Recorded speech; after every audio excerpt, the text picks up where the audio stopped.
This is Daniel. He's 1.5. And this is Daniel's brother, Joseph. He's 2.5. You see that lorry over there? One of the simplest things you can do, whatever their age, is to just talk about the things you see when you're out and about. By talking about their experiences, Dad models good questions and helps Joseph make sense of what they see. This will be really useful when Joseph starts to read. Today, the family are attending their local children's centre and library. At this age, Joseph and Daniel are developing a strong sense of their own identities, but they take a lot of confidence from knowing that Mum and Dad are close by. And up and down and up and Joseph can join in well-known songs and put actions to words. side to side and backwards and forwards and backwards and forwards. Daniel can't sing any of the songs yet, but he loves taking part in the actions, moving, wiggling and clapping. Push with your feet and pull with your hands, just like an He's also starting to vocalise some of the familiar sounds.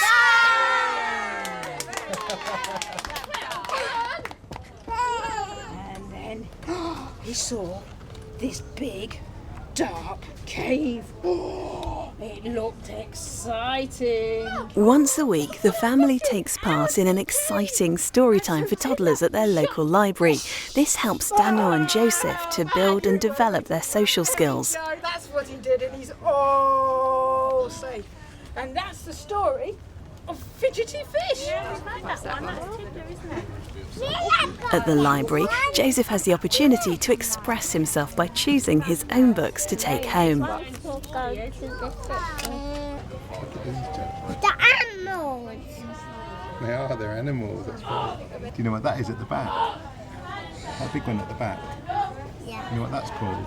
It's a squirrel. It's important to talk to your child about the things that they can see. This will help them to understand the world around them and bring the stories in books to life. Here we Dougal. Dougal the digger. Where's Dougal? Where's Dougal? Daniel can only say a few words. Most children his age can say between 6 and 20 recognisable words. You ready?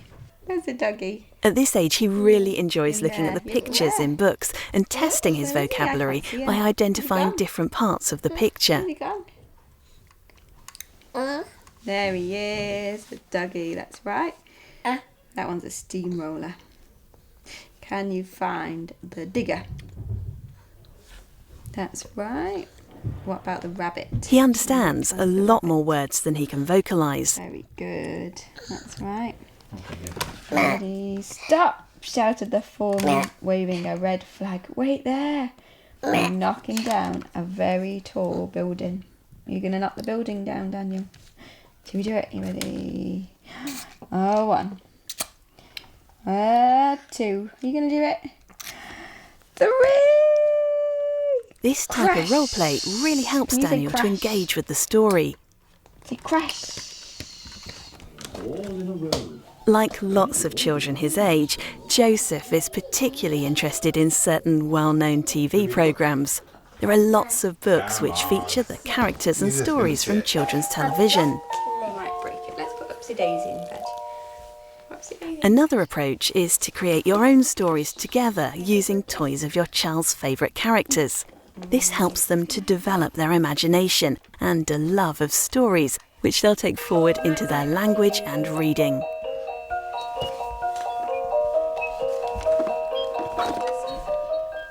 She says, I don't think so.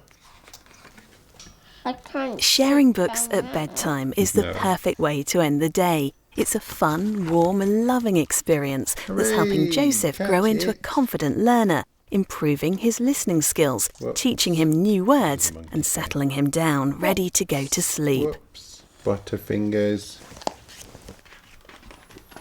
And good night, Teddy. I'm ready for bed too, says Teddy. It's important that children see you reading, and obviously day-to-day life now, it can be iPads, it can be on the phone where we're reading as well. But it's important to read stories and read books, and that children see you reading and setting a good role model about how to read. It's nice to have a story before bed, talk about pictures that they can see, take children to the library if possible, for them to choose their own books, become independent, being able to choose their own books and interested in books. It's important that a child understands which way round to hold the book, how to turn the pages themselves, that they've got those independent skills, and that they can recognise what is a word and what is a picture, but also experiences going out and about, having day-to-day visits into town, into the shops, looking at things they can read. Put them in the basket. There's a lot of publicity recently about how important bonding is, that kind of sharing. And books and stories can play a role in that. And that's what library's about. We're here to be shared. We're here to be enjoyed, so we can provide the resources in the books. We can provide time. We have toddler times which have been running in libraries probably for about nearly 10 years now. 2 hours, which is particularly the whole library is given over to parents and carers and their children. Buster went to stay with Grandma on the farm. Early toddler books will take a sentence structure and repeat it. So it might be Monkey and me, we went to see that, and they'll repeat it again and again. Walking in the jungle, what did we see? So that repeating that language structure. So the children are starting to pick up how we make those sentences and how those sentences join together. What we really need to be able to do to connect with other people is tell simple stories. And when we can start to tell stories to people, we can actually communicate very complicated and sophisticated ideas.